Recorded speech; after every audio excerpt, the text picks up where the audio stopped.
भगवान धन्वंतरी की जय, माता लक्ष्मी की जय। नमस्कार दोस्तों, मैं हूँ नीलू मिश्रा। स्वागत करती हूँ आपकी अपने ही चैनल भक्ति संग्रह में। आज मैं आपके लिए लेकर आई हूँ एक और भगवान धन्वंतरी की कथा, जो कि बहुत प्रसिद्ध और प्रचलित कथा है। अगर इस कथा का आपको पूरा फल प्राप्त करना है तो इस वीडियो के अंत तक बने रहें और पूरी कथा सुनें। भगवान धन्वंतरी की पूजा अर्चना करने से आरोग्य सुख की प्राप्ति होती है। तो आइए चलिए वीडियो की शुरुआत करते हैं। कार्तिक कृष्ण पक्ष की त्रयोदशी तिथि के दिन धनतेरस का पर्व पूरी श्रद्धा व विश्वास के साथ मनाया जाता है। धन्वंतरी के अलावा इस दिन देवी लक्ष्मी और धन के देवता कुबेर की भी पूजा करने की मान्यता है।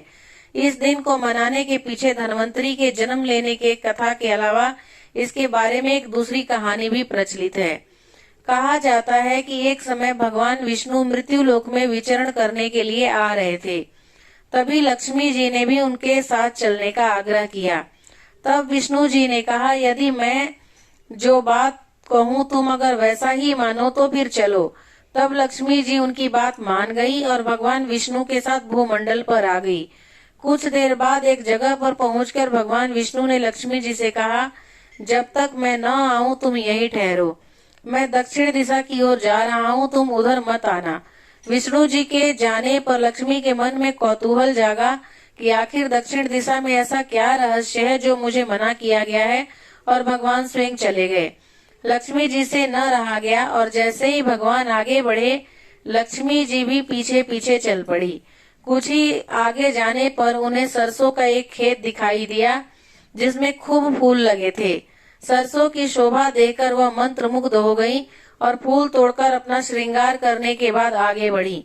आगे जाने पर एक गन्ने के खेत से लक्ष्मी जी गन्ने तोड़कर रस चूसने लगी।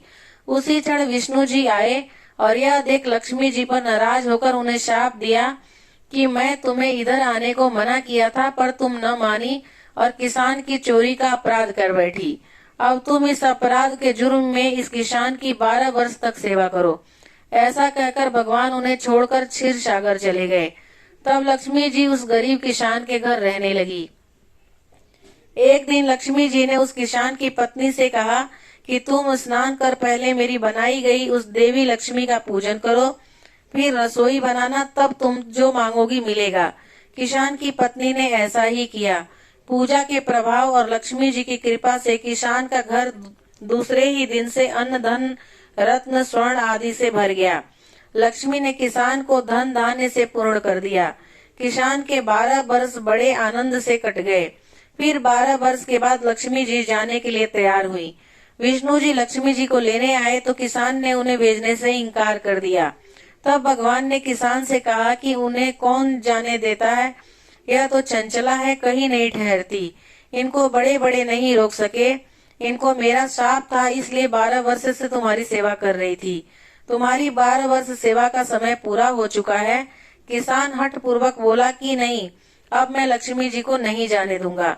तब लक्ष्मी जी ने कहा कि हे किसान, तुम मुझे रोकना चाहते हो तो जो मैं कहूँ वैसा करो। कल तेरस है, तुम कल घर को लीप पोत कर स्वच्छ करना, रात्रि में घी का दीपक जलाकर रखना और सायंकाल मेरा पूजा करना, और एक तांबे के कलश में रुपये भरकर मेरे लिए रखना। मैं उस कलश में निवास करूंगी, किंतु पूजा के समय तुम्हें दिखाई नहीं दूंगी। इस एक दिन की पूजा से वर्ष भर मैं तुम्हारे घर से नहीं जाऊंगी। यह कहकर वह दीपकों के प्रकाश के साथ 10 दिशाओं में फैल गई। अगले दिन किसान ने लक्ष्मी जी के कथा अनुसार पूजन किया। उसका घर धन धान्य से पूर्ण हो गया। इसी वजह से हर वर्ष तेरस के दिन लक्ष्मी जी की पूजा होने लगी। तो दोस्तों, ये धनतेरस की कथा आपको कैसी लगी, आप कमेंट करके जरूर बताइएगा। ये सूचना सिर्फ जानकारियों और मान्यताओं पर आधारित है, जो कि मैंने आप तक पहुंचाने की कोशिश की है। अगर आपको मेरा वीडियो अच्छा लगा, मेरी दी हुई जानकारी अच्छी लगी, तो मेरे चैनल को